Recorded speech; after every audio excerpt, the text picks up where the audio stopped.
Hello and welcome to another edition of Convict Inc. I'm your host, Robert Rosso, and it is a couple minutes after 1, February the 1st, 2022. I'm talking low because my wife's sleeping in the other room. Please hit the subscribe button. Please hit the likes. Really appreciate all your support. Just unbelievable.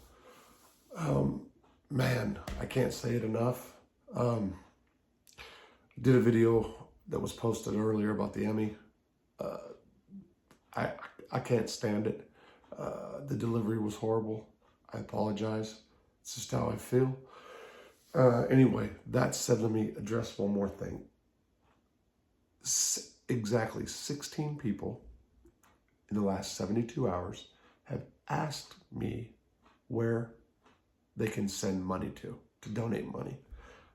I didn't know that was a thing. I actually reached out to a guy that interviewed me recently, and he said, yeah, that's part of the deal with YouTube. Usually when we go live once a week, that's when you ask for, donations for the show, etc., for putting out content. I'm going to do live shows here shortly. I had no idea. I just started getting monetized 2 days ago. It's like at $50. I just checked the analytics, and to be totally honest, I got hit with the bombshell financially, and I'm gonna humble myself. And to the people that have been asking, I'm gonna say Cash App. I'll put this on my information on my YouTube channel, and when I do live videos. But Cash App, no more prison cell. That's my Cash App, all one. No more prison cell. Yeah, so if you want to send me money, I'll go ahead and accept. At this point, I appreciate it. I've just realized in the last 5 or 6 days that I really need to crank, focus on the YouTube stuff and really crank it out. I had no idea it was going to be as successful as it has been. The number of subscribers per day is just, it's blowing my mind, for real. Anyway, God, I can hardly breathe from my freaking nose.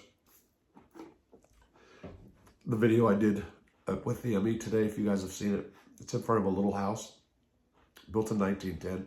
Inside, it's really dusty, and I was in there, and it's just got me all freaking stopped up. But anyway, okay, let's do this. I did a video about Cub, a guy named Cub earlier. And I came to the end and I realized that I missed the best part. When I pushed this button, I had every intention of talking about Cub. And somehow in the last seconds, as I was even talking about the no more Cash App or no more prison cell thing, Cash App, my brain switched. I'm going to do something totally different. And I mean that quick. That's just what happened. I'm going to do a story about a guy named Sean Wilson. Sean Wilson was a dirty white boy. He got patched up in the FCIs in the 90s. Around 2000 or 2001, Sean was sent from, I forgot what FCI, to USP Leavenworth. At the time, there was probably 14, 15 dirty white boys on that compound. Sean was put up in A3 with Billy and No-Nos. Sean had a patch, had been a gang member for 11 years at the time. And during those 11 years, he'd stayed in an FCI or a medium the whole time. The dirty white boys at Leavenworth, the way they looked at that was, if you're a dirty white boy and you got patched up in an FCI and you have been there 11 years and never made it up to a USP, graduated to a maximum security facility, then you weren't shit. I'm not saying that's right or wrong. I'm just telling you how it was thought of. Sean, like I said, was patched for 11 years and was treated really, really bad. You would think that, a brother comes and you get like, the open arm treatment. To a bro coming up from an FCI, it was just the opposite. They were done worse than prospects. Prospects at times, had to do some grimy shit, or hold the knives, hold the drugs, hold the contraband while we walked outside, whatever was required. And Sean was treated worse than that. For about 6 months, he was told that he had to be on 6 months probation. Excuse me. During that 6 months, God only knows what Billy and No-Nos were having him do. Matter of fact, I do know. No-Nos had a big store, and he had to carry cases of sodas every week,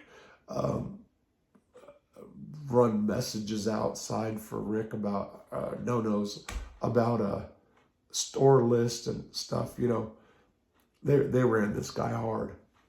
All right. So 6 months passes, and Sean's like, hey, am I off probation yet? And they said no. And I say they because I did have a patch, but I just got it. And I really wasn't in the loop on this as far as the way Sean was treated. But they said, you gotta go on a mission. And he was under 2 years and did not want to go on a mission. That is an assault. But he had no choice. An incident occurred where another brother by the name of Rob Hutzel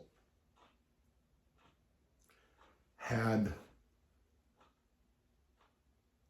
not done what he was supposed to in an incident that occurred between blacks and whites. That is, a black guy called Rob a bitch, and he didn't do nothing about it, and he lied about it. When other brothers found out that the guy called Rob a bitch, he said that it didn't happen, but then a couple guys stepped forward and said, yeah, we were there. It happened. Also, there was a guy that was selling papers of dope. He was not a guy that you would think would be selling drugs in a maximum security prison, meaning he had a weak demeanor. Excuse me. God, I'm just clogged, right? I gotta see how this sounds. And Rob went and bullied him, extorted the dude. Now, I know there's guys out there, my battery just went low, that say that's what dirty white boys did. That's not always true. That's not. Rob was the quintessential bully because he had a patch. I'm just going to put that out there. Anyway, let's get back to Sean. It was decided that Rob was going to be hit. When you jump on another bro, it's a big deal. It's a lot of politicking, and it was decided that Rob was going down. The people that went on that mission, that were assigned to it, was Scooter and Sean. After Hamburger Day, which was wow, did I really forget Burger Day? That should be like something I'll never forget. Was that a Wednesday? Man, after Burger Day, it was, which is real popular in the feds. In Leavenworth, it was always double cheeseburgers. The fries were awesome. Rob was called outside to the East Yard. That's when you exit the kitchen at Leavenworth. You walk outside. There's a little walkway, and then you go out to the yard. It's like an L shape. Rob was called out there, and here comes Sean and Scooter. Rob was talking. Sean comes up, bam, takes a cane, a walking stick cane that was solid wood, and busts Rob in the eye, knocks him down. They stop. They fuck Rob up. Cracked his eye socket thing right here. Went to the outside hospital. All the dirty white boys get locked up, including myself. I get put in the cell with Sean. And let me tell you something. I've never seen a dude so panicked in my life. He had 11 months. I said under 2 years. He had 11 months left before he went to a halfway house. And they came back and they were talking about charging him because the assault was so vicious. And he literally said, I'm not doing no more time. I'm not doing no more time. And I was like, what do you mean you're not doing no more time? You're gonna, if you get the charge, you're gonna do more time. He's like, no, I ain't going down. And I'm like, oh, we got a problem here. So went to rec with the bros, made him stay in the cell, and said, dude, I think he's gonna turn if you guys get indicted. Just be prepared. Should I handle him? Should I go fuck him up now? I was just cellie. And it was decided, no, let's let it play out. Well, Scott nor Sean were charged with the outside case. They got a shot, disciplinary in the joint, but they didn't get an outside or a free world case. All of the dirty white boys were then moved from the SHU to Building 63, which I've talked about in 3 or 4 videos now. Building 63 was the oldest special housing unit, built in like 1910, used to house the Birdmen of Alcatraz. We were sent there because they closed down A Range and for punishment reasons. There was 6 guys, there was 3 bunks, so 6 guys to a cell. We like to keep 5 or 4, not fully 6. The first day we got there, it was Dusty, me, Jeremy, White, and Sean. Would come later, but Sean. We were all drinking one night. Sean wouldn't drink. We tried to get him to drink, but he didn't want to drink, and that was a bad thing. So most dirty white boys, especially there, drank, got drunk, did drugs, whatever. I'm trying to say that nicely. But it was almost like a red flag that Sean didn't want to drink. Made everybody else uncomfortable. I know it's wrong, but it's true. As we were drinking and telling lies, Sean pops off again. This guy's, I'm sorry. He ended up getting a cup of wine. Typically, you're drinking 2 quarts or more. That's a lot of wine. And if it's good, you're really fucked up. Sean started drinking some cups, drink a cup. And he goes on to say that when he was in the county jail on this case, the case that he was on, in Kentucky, they strip searched him illegally, and he won $1 million. Excuse me, I'm trying to breathe. So, this guy from Kentucky talked like a hillbilly, real Kentucky, y'all, I'm not saying that in a bad way, I'm just saying he was real hillbilly-ish, twanging. Did not have $1 million. I promise you he did not have $1 million. But that was his story, and he stuck to it. The more drunker we got, the more we hated on this guy. And to be honest, I don't know exactly what set this off now. And again, I decided to tell his story seconds, as I was talking to you guys. But the next thing you know, everybody in that cell just started beating the hell out of him. Called him, you're lying, you don't have $1 million, blah, blah, blah. Yeah, admit you don't have it. I don't have it, fuck you. Why'd you lie, blah, blah, blah. Tell us you don't have it. I said I don't have it. It was, people that have never been in prison, you don't understand. You're going to send me hate mail. People that have been there, it was a drunk, stupid thing.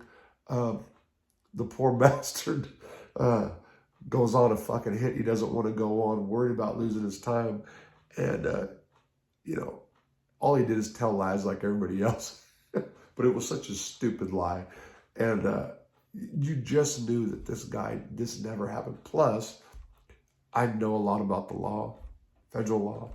And I was questioning him and grilling him, and he didn't know jack shit. So you knew this dude was just some fucking UFO liar. And he got beat down. He got really, and Tad injury and insult. We made him get on the door and scream, see how help. Say you're a bitch. I'm a bitch. See how I'm a bitch. I need out of the cell. Oh, man, it was fucking terrible now that I think about it. Okay, so Sean gets taken out of the cell, and they put him right across from us in a different cell. And they put him in a cell with a Cuban, a gay black guy, and I think a Mexican dude. All the guys in that cell were like protective custody cases. And there was Sean. The next day, Lieutenant comes in and Sean says, I'm telling y'all now, I'm out, I'm out. So he was saying he's dropping out, but he was saying it loudly. And everybody just laughed. Sure enough, he was gone and did his little debriefing, like, I no longer want to be a gang member. This is what's going on, blah, blah, blah. And he came back and that was it. I do remember we were drunk one night and he's like, y'all are animals. Y'all are animals. He was saying from across the way. And I ain't never seen no dirty white boys like this. Isn't what the family's about. And I will say this. Somebody wrote a comment in one of the comment section to one of the videos I did talking about the dirty white boys at Oklahoma, El Reno, saying that, there was a bunch of good DWBs there that didn't get in a lot of trouble, that, that stayed in an FCI, and they weren't pieces of shit. And they were, again, in the USPs back then, the thinking was, if a dirty white boy was in an FCI or a low, and they didn't make their way up to a pen in a short period of time, 2-3 years, then they weren't shit. They weren't doing nothing. That thinking's really off. It should kind of maybe be the opposite, where you want a brother to get out early, hit the streets. But anyway, mindless, stupid, whatever you want to say. That's just where we're at. And Sean Wilson, yeah, definitely regrets that he ever got a patch on himself. And I put his name out there like that instead of just saying Sean, because of the way he went out. He definitely didn't deserve the treatment that he got.